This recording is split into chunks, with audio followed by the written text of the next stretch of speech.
அன்பர்களே, இந்த பதிவில் நாம் சித்தர்களின் நாய் வாய்க்கட்டு மந்திரமும் ஈனா கிடாரி விபூதியின் சிறப்பும் என்பது பற்றி பார்ப்போம்.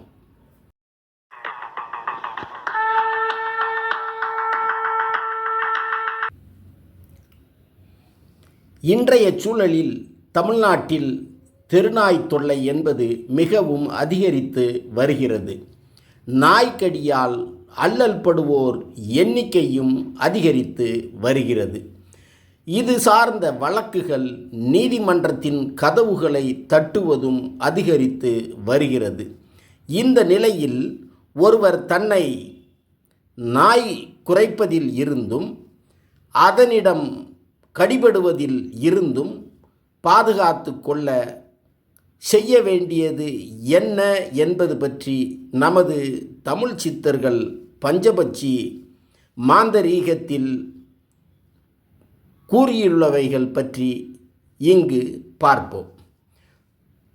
முதலையின் பல்லை எடுத்து செம்பு அல்லது வெள்ளி தாயத்தில் முறைப்படி அடைத்து கழுத்திலோ இடுப்பிலோ கட்டிக்கொண்டால் நாய் குறைக்காது, கடிக்கவும் செய்யாது.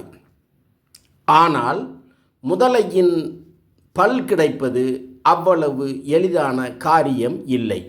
எனவே இதற்கு மாற்றாக வேறு ஒரு முறையை சித்தர்கள் சொல்லியுள்ளார்கள். அதாவது நாயின் மண்டை ஓடை எடுத்து அதில் செம்பருத்தி விதையை போட்டு முளைக்க வைத்து வளர்ந்தவுடன் செடியை பிடுங்கி அதன் வேர் எடுத்து செம்பு அல்லது வெள்ளி தாயத்தில் அடைத்து கழுத்தில் அல்லது இடுப்பில் கட்டிக்கொண்டால் நாய் குறைக்கவும் செய்யாது, கடிக்கவும் செய்யாது. இது ஒருபுறம் இருக்க, சில சாமியார்களும் பிச்சைக்காரர்களும் தர்மம் கேட்டு தெருவில் வரும்போது அவர்களை பார்த்து நாய்கள் குறைக்கும், துரத்தவும் செய்யும். ஆகவே அவர்கள் மந்திரத்தை உச்சரித்து துரத்தும் நாயின் வாயை கட்டிவிடுவார்கள். இதனை நம்மில் பலரும் பார்த்திருக்க வாய்ப்பு உள்ளது.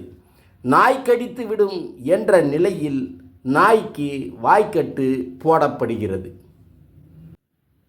ஆனால் இவ்வாறு நாயின் வாயை கட்டுபவர்கள் அதன் வாய்க்கட்டை அவிழ்த்து மீண்டும் பழைய நிலைக்கு நாயை கொண்டு வந்து விட வேண்டும். இல்லை என்றால் நாயானது இரையெடுக்க முடியாமல் சிரமப்படும், வாயிலிருந்து கோலை வடியும். சில நாட்கள் அந்த நாயானது இறந்தும் விடும். இவ்வாறு நாய் இறந்து விட்டால் அந்த பாவம் நாயின் வாயை கட்டியவருக்கு வந்து சேரும். எனினும் நமது சித்தர்களின் முறையில் நாயின் வாயை கட்டுவது எப்படி என்பது பற்றி இங்கு காண்போம். முதலையின் பல்லும் அரிதாரமும் எடுத்துக்கொண்டு அமாவாசை அல்லது கிரகண நேரத்தில் நீர்நிலைக்கு செல்ல வேண்டும்.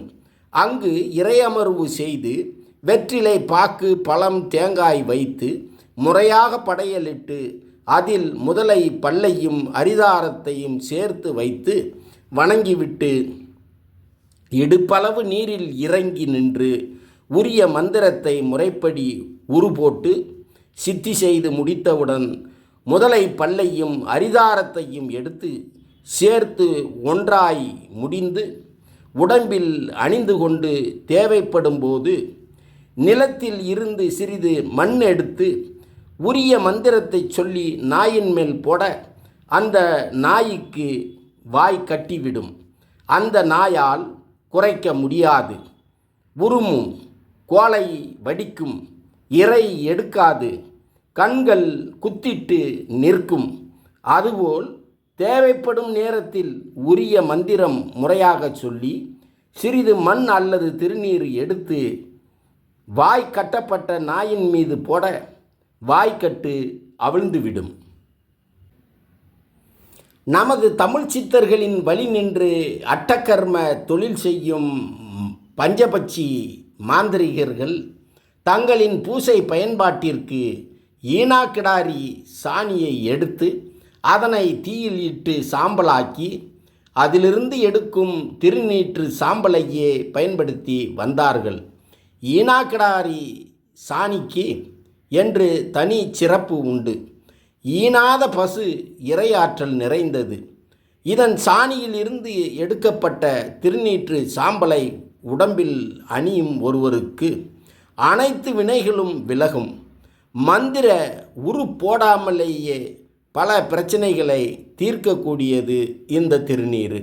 இந்த திருநீற்று சாம்பலை பயன்படுத்தி செய்யப்படும் அட்டகர்ம மாந்திரீக காரியங்கள் அனைத்தும் எளிதாக வெற்றியடையும் எனும் இச்செய்தியோடு மீண்டும் ஒரு பதிவில் சந்திப்போம். நன்றி.